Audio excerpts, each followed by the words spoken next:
towards his recovery. To our nation's capital now, Senator Tom Tillis has a challenger in next year's Republican primary. Garland Tucker, a retired businessman from Raleigh, officially filed campaign paperwork Monday, teeing off a race against the first-term senator. Kevin Fry has a look at why Tillis may be facing an opponent.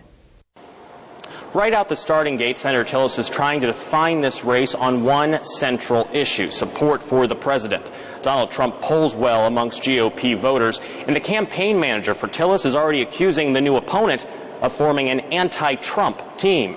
Though Tillis routinely votes with the president, the two have not always been in lockstep. Earlier this year, Tillis made headlines when he went against Trump, writing an op-ed criticizing the president's national emergency declaration to fund the border wall.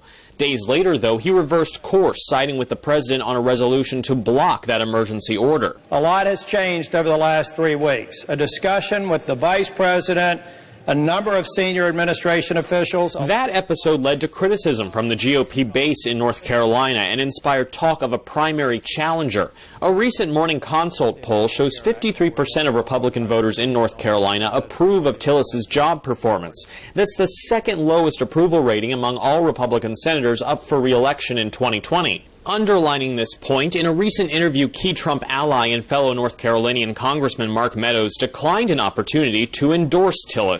I don't know that a congressional endorsement, he's not asked me for one. I doubt that I would give a congressional endorsement to any senator that it would matter. In recent weeks, though, Tillis has been an outspoken supporter of the president in public appearances, including at a hearing about the Mueller report. You can go out and spin this any way you want to, but the data is there. There was no underlying crime, and there was insufficient evidence to indict the president on obstruction of justice. The question is running as Trump's ally and defender a wise plan in a purple state like North Carolina? While it might do well during the GOP primary, will that message resonate during the general election?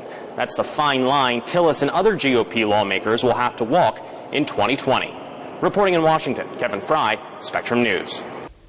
In a statement, a spokesman for the North Carolina Democratic Party weighed in, writing in part, the rocky start to Senator Tillis's re-election campaign can be traced back to the fact that North Carolinians of all political stripes know they can't trust him.